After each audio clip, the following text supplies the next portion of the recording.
जैसे स्कूल में पढ़ाने वाले टीचर का समय मान लो 10 बजे का है, 10 बजे स्कूल जाना चाहिए। अगर वो 9:30 बजे पहुंच जाता है तो समझ जाना चाहिए कि उसका आधा घंटे का पुण्य हो गया। अगर वो 10:30 बजे जाता है तो आधे घंटे का उसका पाप बन जाता है। तो जो भी जिसका कार्य उसको ईमानदारी के साथ करे, स्वकार्य सुकौशलमिति होगा, यही जो है भागवत का धर्म है। कर्म योग इसी को कहते हैं। और राजा ने कहा अब हमें भगवान की अवतारों की कथा जो मैंने आपको सुनाया है, और भगवान के अवतारों की कथा हुआ, और उसके बाद भगवान के 24 अवतार हुए जिनका वर्णन पहले हो चुका है। राजा ने पूछा अभक्तों की दशा, अभक्तों की दशा क्या बताएं? पूरे संसार में देख ही रहे हो ना अभक्त कैसे कैसे उनकी दशा है। गांव में देख लो, हॉस्पिटल में देखो, सब अनेक प्रकार के अभक्त हैं। राजा निमि ने पूछा आप लोग हमें भगवान की वर्णों की सुनाइए, भगवान के कितने वर्ण हुए? भगवान के 4 वर्ण हुए। और उसके बाद भगवान ने कहा दारू, अब जो मेरा रथ है उसे आप प्रभात क्षेत्र में लेके चलो। दारू भगवान का रथ लेकर के प्रभात क्षेत्र में गया। भगवान ने कहा दारू अब तुम द्वारिका जाओ, वहाँ पर सूचना दे दो कि आज के 7वें दिन पूरी द्वारिका जो है जल में डूब जाएगी। जिसको जो भी सत्कर्म करना है वो कर ले। द्वारिका में दारू जाकर के सूचना देता है।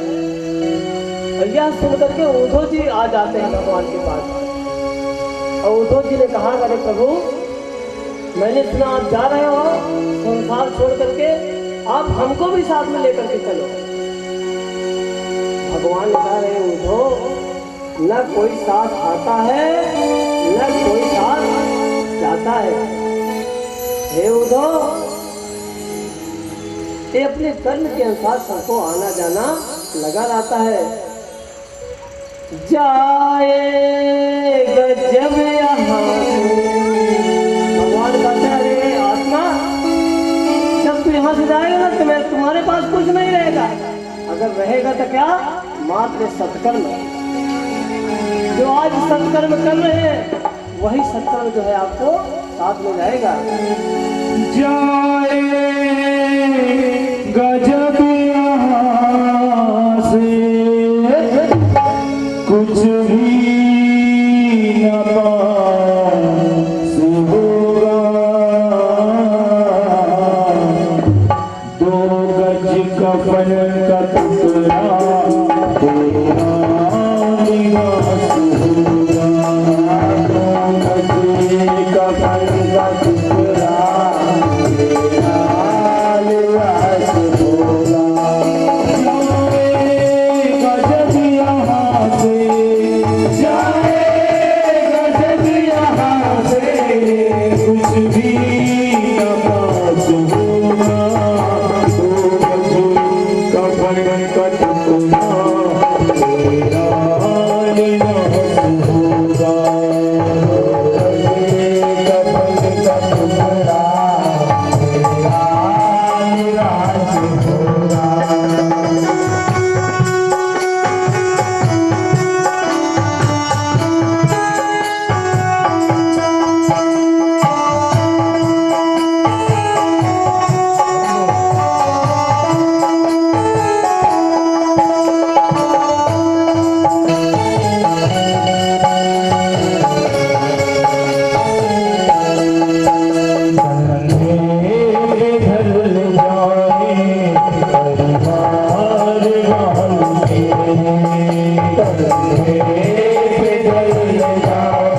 होगी सोने से तेरी काया जल करके राख होगी दुनिया को छोड़ तेरा दुनिया को छोड़ तेरा मन घटी की बास होगा मुझे कफन का टुकड़ा तेरा लिबास होगा मुझे कफन का टुकड़ा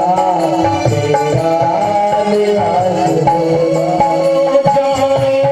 जाएगा जब यहाँ से जाएगा जब यहाँ से कुछ भी न पास होगा मुझे कफन का टुकड़ा तेरा लिबास होगा मुझे कफन का टुकड़ा तेरा लिबास होगा जाएगा जब यहाँ से जाएगा जब यहाँ से कुछ भी न पास होगा दूरज कफन का टुकड़ा तेरा लिबास होगा इस प्रकार से भगवान ने उद्धव को समझाए, अरे उद्धव, न कोई साथ जाता है न कोई साथ आता है। उसके बाद भगवान ने उद्धव के दत्तात्रेय के 24 गुरुओं को बताया, किस प्रकार से 24 गुरु दत्तात्रेय जी ने बनाए और सबसे जो भी अच्छी अच्छी वस्तुएं थी उसको अपने को ग्रहण किए, जिसके अंदर में जो वस्तुएं अच्छी नहीं थी उसको छोड़ दिए, कर्मों की व्याख्या बताए। और उसके बाद भगवान ने उद्धव जी से मोक्ष धर्म मनुष्य धर्म बतला करके उद्धव जी से कहा कि हे उद्धव, अब जो मैं श्रीमद् भागवत है ना, ये मेरी जो है कोई पुस्तक नहीं है, ये वांग्मय साक्षात मेरी जो है इसमें मूर्ति है, मेरी शक्ति का संचार है। हे उद्धव, जो इसकी परिक्रमा करता है, जो इसकी फेरी लगाता है, उसकी मैं सब प्रकार की मनोकामना पूरा करता हूँ, क्योंकि मेरी पूरा शक्ति जो है इसी भागवत में है। उद्धव जी, आप इस भागवत को लेकर के चारों तरफ प्रचार प्रसार करो। और उद्धव जी इतना समझाए, इतना कहा करके उद्धव जी बद्रिकाश्रम की ओर चले गए। उसके बाद प्रभात क्षेत्र में यादव, सभी यादव जो है आपस में मदिरा पान किए और जो भी वहाँ पर झाड़ उगे थे जहरीले वनस्पति, सब एक दूसरे को मार रहे हैं और एक दूसरे को के ऊपर छोड़े। वो जहरीले वनस्पति के कारण सबका एक साथ जो है विनाश हुआ। उसके बाद भगवान जो है प्रभात क्षेत्र के एक वृक्ष के नीचे एक पांव के ऊपर पांव करके बैठे हुए हैं। दाहिने पैर का अंगूठा लाल गुलाबी दिख रहा है और जो पैर के अंगूठे की जो नाखून होते भगवान की, जिस प्रकार से मृग की आँख होती ना, उस प्रकार से चमक रही थी। और वही बहेलिया जो अपने बाणों में उस कील को लगाया था, शिकार करने के लिए निकला। शिकार करने के लिए जब निकला, दूर से दिखा कि कोई हिरनी का जो आँख हमको दिख रहा है, तो भगवान का अंगूठा जो है इतना चमक रहा था, उसको लगा कि ये हिरनी की आँख है। और बहेलिये ने निशाना साधा और वो बाण जा करके भगवान के पैरों में लगा, खून की धारा बहने लगी। दौड़ते दौड़ते आया, मेरा शिकार पकड़ो पकड़ो शिकार पकड़ो। देखते चतुर्भुज नारायण वहाँ पर लेटे हुए हैं। धनुष फेंक दिया, बाण फेंक दिया, जाकर के चरणों में गिर गया। बोला, अरे भगवान, मुझसे बड़ी गलती हो गई, मुझे क्षमा करना। भगवान ने कहा, अरे बहेलिया, तू क्षमा मत मांगे, मेरा तेरा पूर्व जन्म का बैलेंस था। उस समय तू सुग्रीव का भाई बाली था और मैं तुम्हें छुप करके बाण मारा था। उस समय तूने पूछा, कारण कौन? नाथ मोहि मारा, मैं बैरी सुग्रीव ही प्यारा। लेकिन मैं कहा, चाहो तो तुम्हें अभी भी अभय वरदान दे सकता हूँ, लेकिन तू कहा कि नहीं प्रभु, हमें अब आप जब सामने हो तो हमें कोई अभय वरदान की जरूरत नहीं है। लेकिन वो कर्ज हमारे ऊपर पड़ा था जो आज आकर के पूरा हुआ। बहलिए ने कहा, अरे प्रभु मैंने आपको मारा, हमको तो नरक में भी जगह नहीं मिलने वाली है। भगवान ने कहा, अरे नहीं बहलिया, जिसको मैं मारता हूँ उसको गोलोक भेजता हूँ, और जो मुझे मारता है उसको भी मैं वैकुंठ भेजता हूँ। तू मुझसे पहले जाएगा। वहीं पर जो है बहलिया चक्कर खाया, गिरा, और भगवान के दूत उसको लेकर के गए। और सभी देवताओं ने हाथ जोड़ करके प्रार्थना करने लगे, प्रभु अब जो है आप जल्दी से जल्दी आप आओ। सब लोग इंतजार करने लगे। उसी समय जो है आकाशवाणी से एक दिव्य रथ आया, उसमें भगवान की आत्मा बैठी और सब भगवान की आत्मा दो लोग में जाकर के बनाई। सभी देवता ऋषि मुनि एक साथ मिलकर के भगवान को प्रणाम किए। बोले कृष्ण कन्हैया लाल की। आओ हम लोग भी अंतिम विदाई जो भगवान को देते हैं और भगवान को प्रणाम करते हैं। हमरो प्रणाम प्रणाम, हमरो प्रणाम प्रणाम, शिवाय बिहारी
राधे।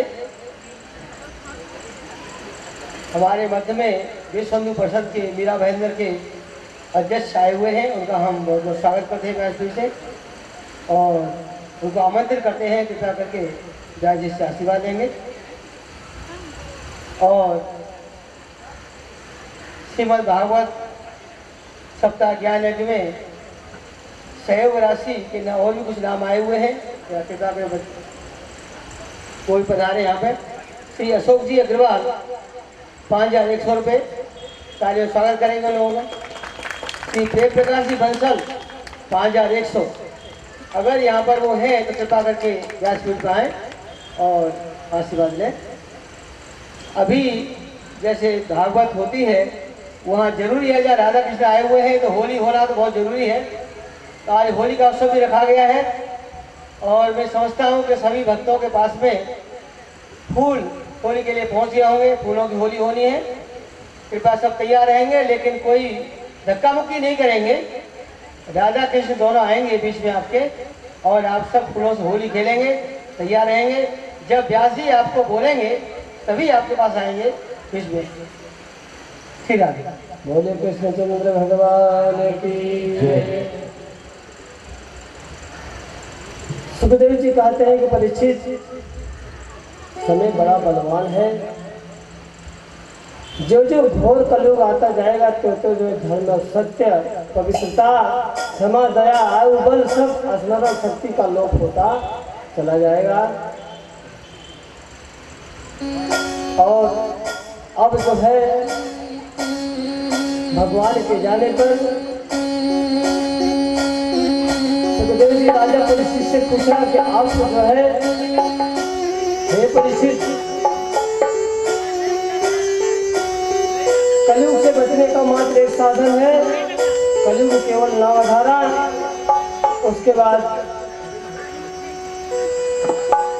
सुखदेव जी ने परीक्षित से कहा, परीक्षित, मैंने तुम्हें भगवान की संपूर्ण लीलाओं की कथा सुना दिया और अब कुछ सुनना चाहते हो? परीक्षित ने कहा, नहीं प्रभु, अब हमको ज्ञान हो गया है। हमारे अंदर में मात्र आत्मा ही जो है वो जो है परम कल्याणकारी है। वो न कभी मरती है, वो न कभी जिंदा होती है। आत्मा हमेशा अगर जाती है। इस वस्तु का ज्ञान हमें हो गया है और हमें भगवान की संपूर्ण लीलाएं मालूम पड़ गई। राजा परीक्षित ने कहा, अब मुझ पर जो है आप कृपा करके अनाद अनंत एक सत्य भगवान हरि का स्वरूप लीलाओं का वर्णन किया है और ब्रह्मा की आत्मा एकता का साक्षात्कार किया कराया। अब मुझे मृत्यु का भय नहीं है, अब मैं अभय हो गया हूँ। उसके बाद परीक्षित वहाँ से विदा लेकर के जो है सुखदेव जी राजा परीक्षित से विदा लिए और वहाँ से विदा हुए। सुखदेव जी, बोलिए सुखदेव जी महाराज की।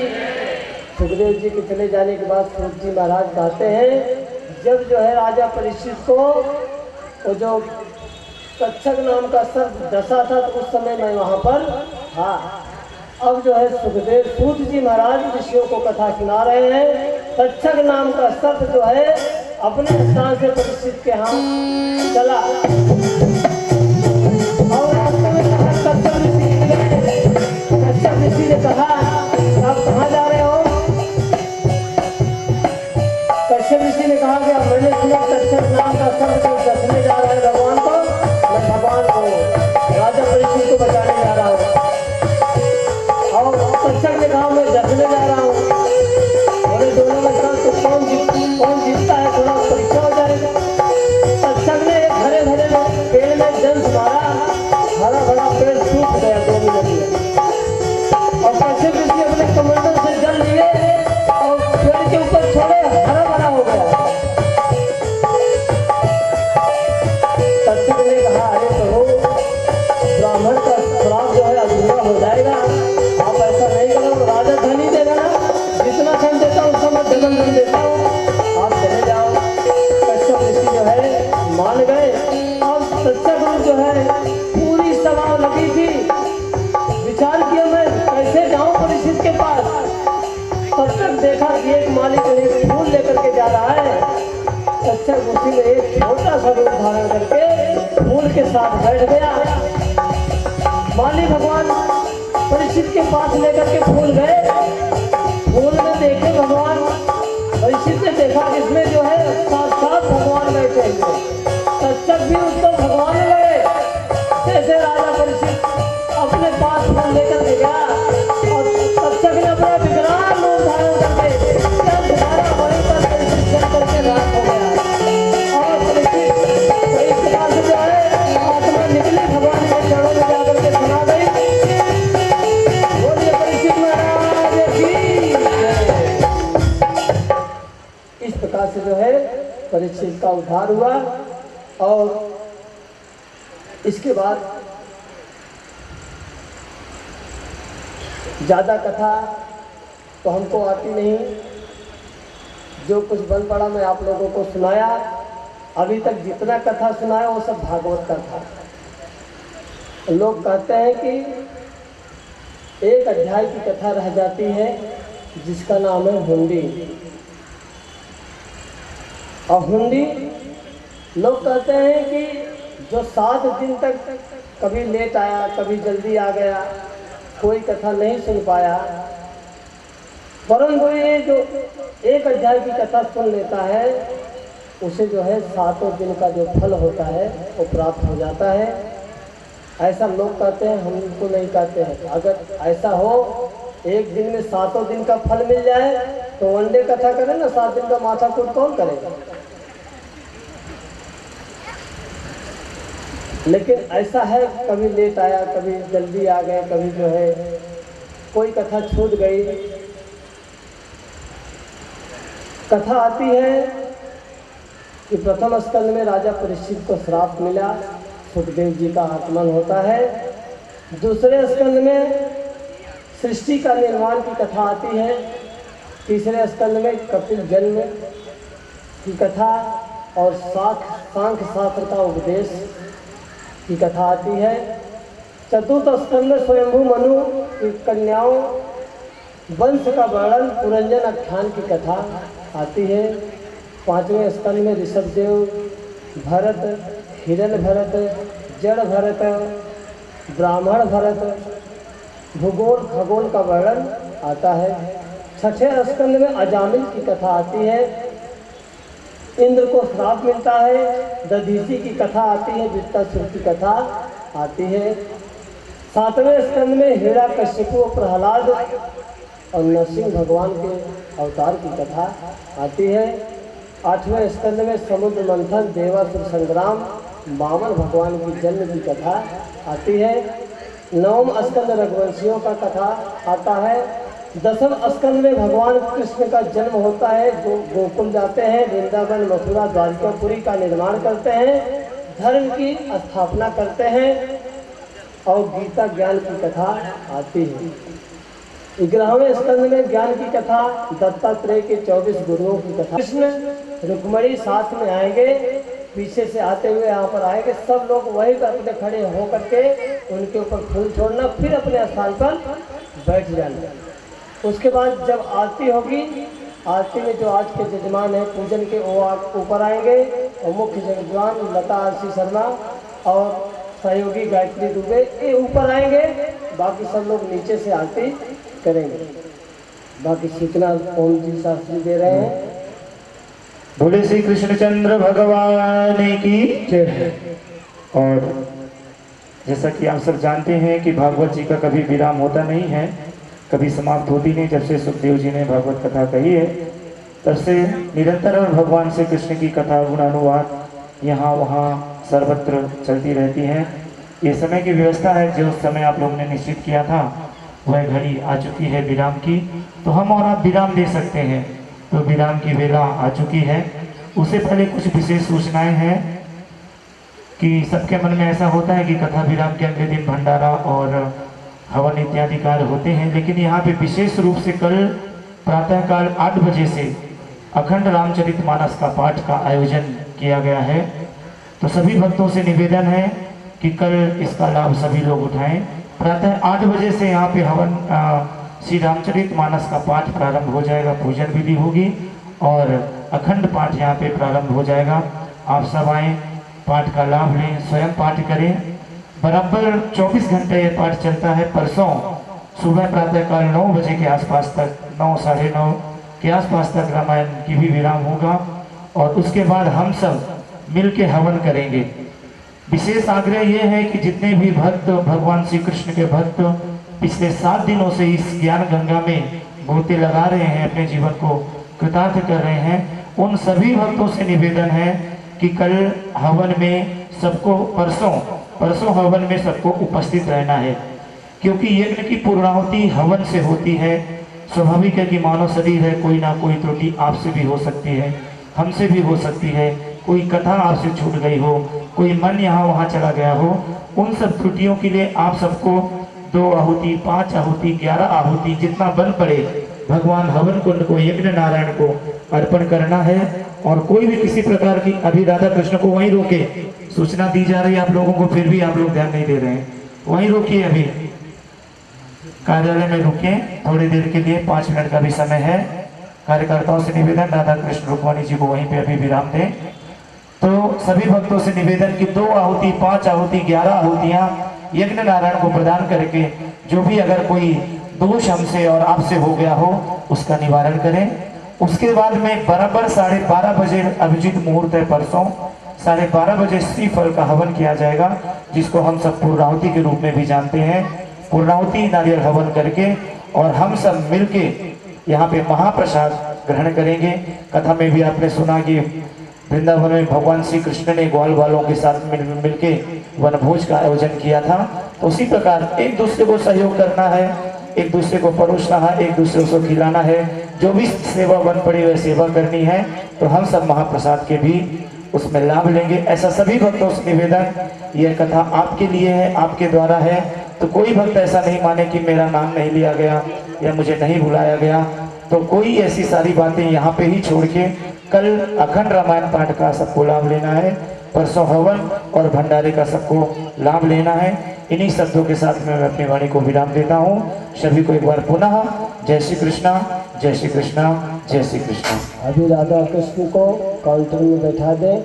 थोड़ा आभार विधि है, आभार विधि होने के बाद जो है राधा कृष्ण आएंगे। अभी तक मैंने आपको जो कथा सुनाया वो सब भागवत का है।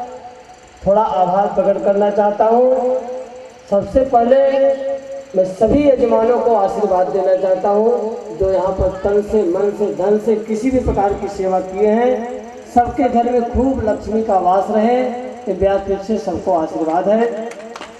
और आभार की बात आए तो सबसे पहले मैं आभार भगवान कृष्ण को देना चाहता हूँ, क्योंकि जब तक इनकी कृपा नहीं होती तब तक कुछ होने वाला नहीं होता है। तो सब लोग हाथ जोड़ करके ताली बजा करके भगवान को आभार प्रकट करेंगे। प्रथम आभार जो है भगवान कृष्ण को। दूसरा आभार अगर प्रकट करना चाहें तो जनता जनार्दन की। आप लोग बड़े बड़े घरों में से हैं, सबके घरों में एसी पंखा लगा है, किसी चीज़ की कमी नहीं, और सब लोग बड़े व्यवस्था के साथ रहते हैं। फिर भी भगवान की कथा सुनने के लिए यहाँ 4-4 घंटे गर्मी में बैठ करके, ज़मीन में बैठ करके कथा सुन रहे हैं। तो आप अगर नहीं होते तो हम कथा किसको सुनाते हैं? तो सबसे प्रथम आभार जो है जनता जनार्दन सबको जो है भगवान का आभार। और तीसरा आधार, आज जो आभार है लता आरसी शर्मा और सुरेश दुबे। मैं इन लोगों के पास गया और कहा कि हमको कथा करनी है, और इतने सरल हैं, इतने सरल। मैं जैसे कहा कि हमको कथा करनी है, तीनों के तीनों तैयार हो गए कि चलो महाराज कथा करनी है तो कथा कर लेते हैं। कोई व्यवस्था नहीं, कुछ भी नहीं, ना हमारे पास ना इनके पास, फिर भी कथा करनी है तो कथा करनी है। इस प्रकार से इतने सरल स्वभाव के हैं लता आरसी शर्मा और सुरेश दुबे। सबसे पहले जो है इनका आभार हम प्रकट करते हैं। ऐसी कामना करें सब लोग इसी प्रकार से हमेशा कथा वार्ता कराते रहें और इनका हमेशा कल्याण होता रहे। क्षमा चाहता हूँ, एक छोटी सी बात और कहना चाहूँगा। बड़ा अच्छी सी बात याद आ गई। कल से जैसे रामायण पाठ यहाँ पे होने वाला है, तो राम जी का कोई भी काम बिना हनुमान के नहीं होता, होता है कि नहीं? जितने भी रामायण उठा के देख लेंगे, जो भी कार्य अद्भुत कार्य हुए हैं बिना हनुमान जी के संभव नहीं है। इसलिए भगवान हनुमान जी का नाम पड़ा संकट मोचन। तो ये जो राधा रानी कीर्तन मंडल है, जो व्यास जी हैं, जो हमारी छोटी सी टीम है, हमको भी एक संकट मोचन मिले हैं, वो है सुदेश जी दुबे। संकट मोचन की भूमिका इनकी सदा सर्वदा रहती है। राधा रानी कीर्तन मंडल में आरसी शर्मा जी सब लोग उपस्थित हैं। इनकी परिश्रम सचमुच कहा जाए तो कलयुग में अगर मैं तो कहूँ कि हनुमान जी को देखा तो मैं दुबे जी का नाम लूंगा कि देखिए साक्षात विराजमान है, कि संकट मोचन की भूमिका निभाते हैं और कार्य को सफल करते हैं। धन्यवाद। और कृपया हम चाहते हैं कि लता जी, आशीष शर्मा जी और सुरेश दुबे व्यासपीठ पर आएँ और भगवान का आशीर्वाद ग्रहण करें। यहाँ पर आकर के भगवान का आशीर्वाद दीजिए। सुरेश दुबे, शर्मा जी और लता शर्मा, लता जी जहाँ भी हो व्यासपीठ पर आने की कृपा करें।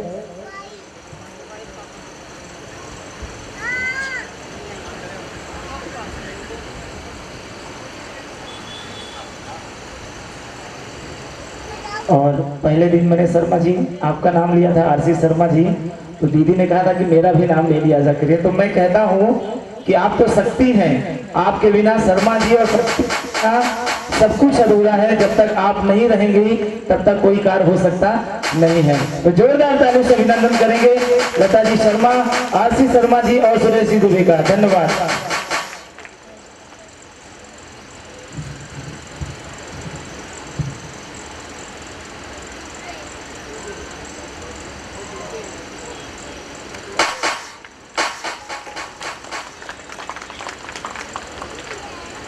और आभार विधि में अगर हम जाएं तो मेरा छोटा सा स्टाफ, हम लोग साथ में ही रहते हैं, छोटा सा स्टाफ है, लेकिन ऐसा मत समझना सब लोग जो है कथाकार व्यास है, सब शास्त्री हैं। और संगीत स्टाफ मेरा छोटा सा है। अब आप लोगों के अच्छे अच्छे भजन सुनाए, आप लोगों को अच्छी भगवान को प्राप्त कराने का एक साधन है, भगवान से मिलने का एक साधन है। तो हम ओम जी, दिनेश जी और साथ में जो है राकेश जी का बहुत बहुत आभार। सब लोग जोरदार ताली बजा करके इनका जो है सम्मान करें।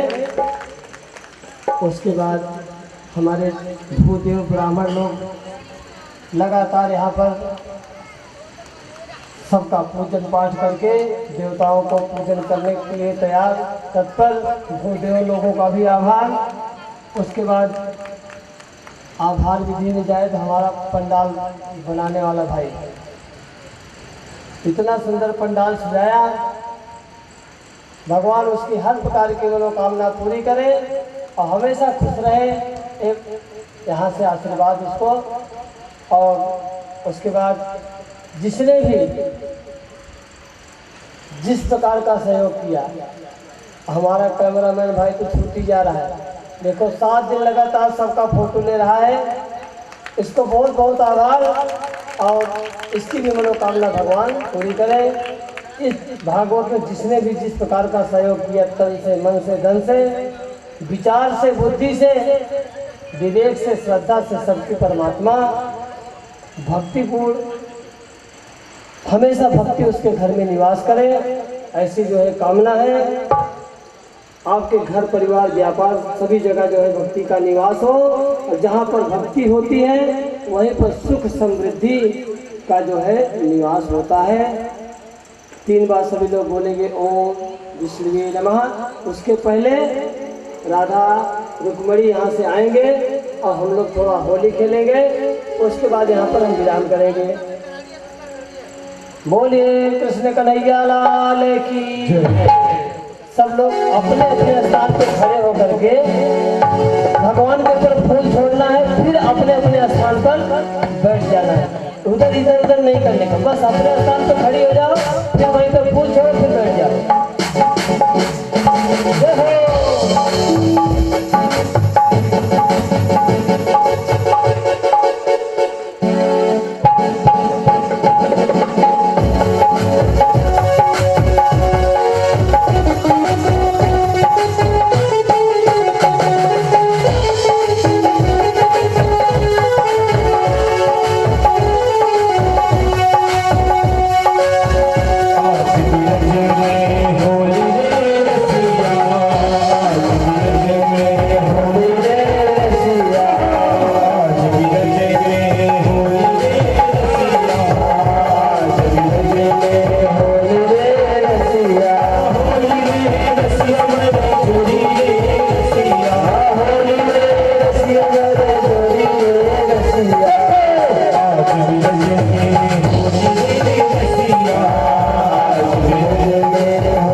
आरती करेंगे। करके मंच को सब खाली कर देंगे, यहाँ से पूरी व्यासपीठ को खाली करेंगे।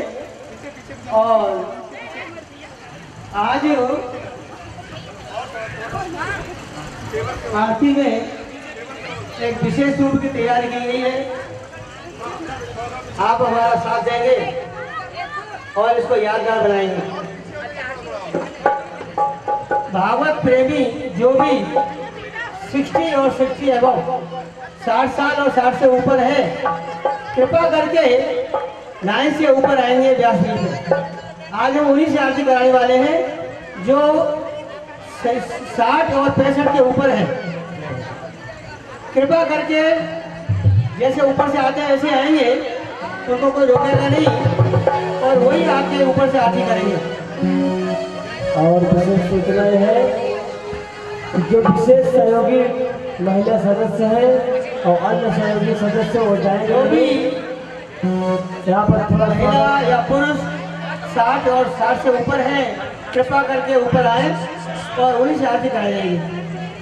आरती के बाद जो है सबका स्वागत करेंगे। जो भी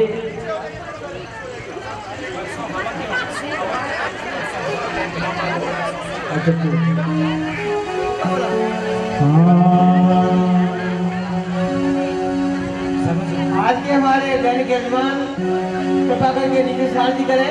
जो भी है सब हमारे और कार्यकर्ता सभी नीचे से आरती करेंगे और केवल 60 और 60 से ऊपर महिला पुरुष ऊपर आए, कृपा करके तो ऊपर आके आरती करें। श्री गिरिधर कृष्ण मुरारी।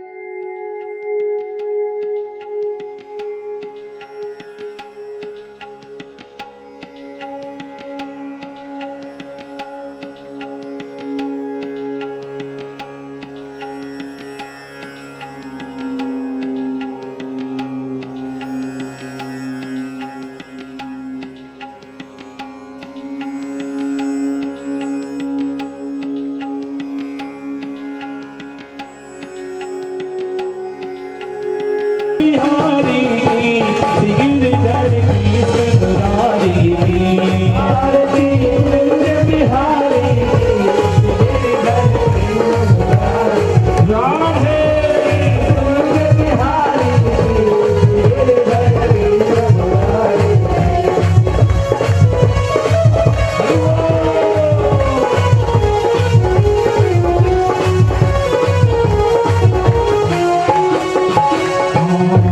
गगन समय आगे काली काली राधिका चमक रही आली गगन में ढाले वनमाली कमर सी अलग कस्तूरी तिलक चंद्र सी झलक गलित छवि श्यामा प्यारी मुरारी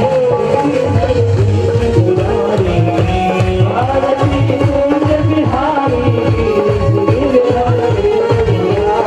राधे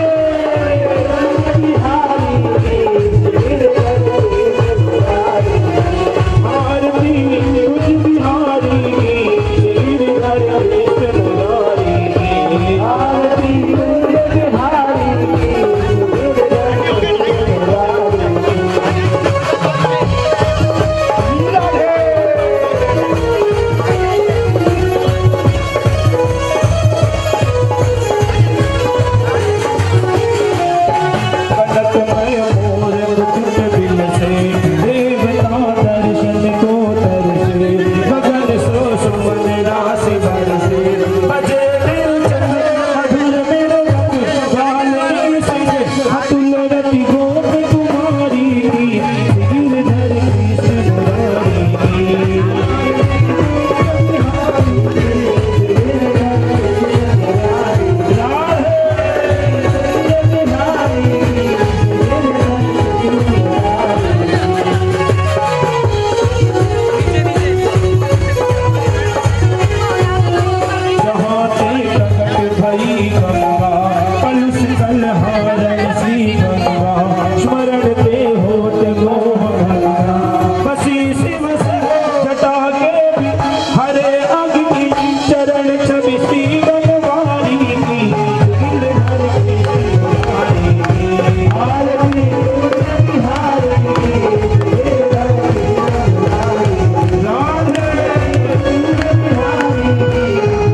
ग्वाल हसत मृदु चांदनी चंद कटत भव तेरे सुन दीन बिकारी गिरधर कृष्ण मुरारी आरती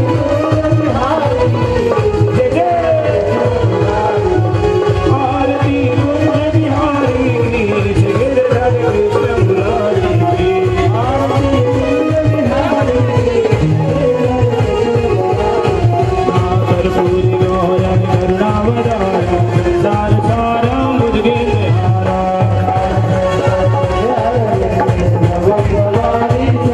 स्वामी सर्वमंगलमांगल्ये शिवे सर्वार्थसाधिके शरण्ये त्र्यंबके गौरी नारायणे नमस्ते मंगलं भगवान् विष्णु मंगलं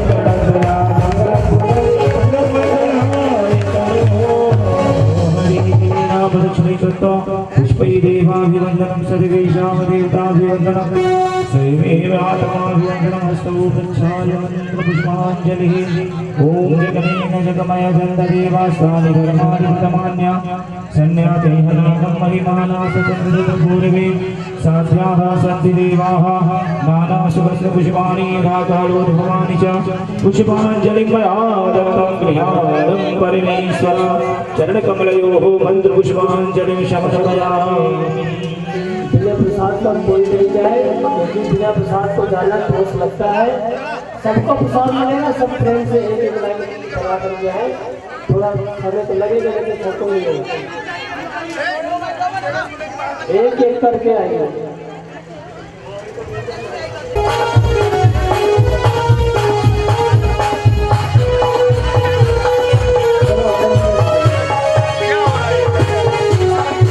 राधे कृष्णा कृष्णा कृष्णा राधे राधे राधे श्याम श्यामा श्याम श्यामा राधे राधे राधे कृष्णा राधे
चलो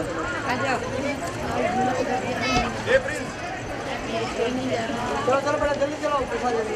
जो वृद्ध है अगर नहीं चल सकते उनको भी प्रसाद जाना चाहिए। वहाँ से बोलेंगे आप कार्यकर्ता लोग वहाँ पहुँचा देंगे, जो नहीं चल सकते उनको।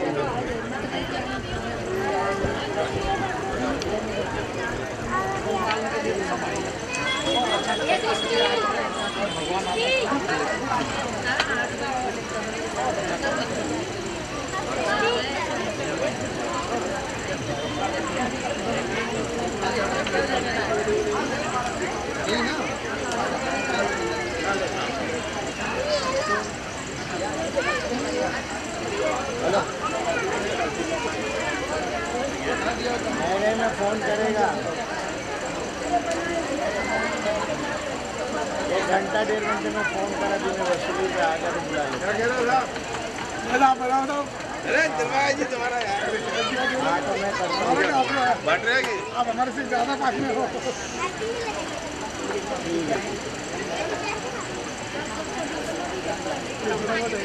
अरे और क्या है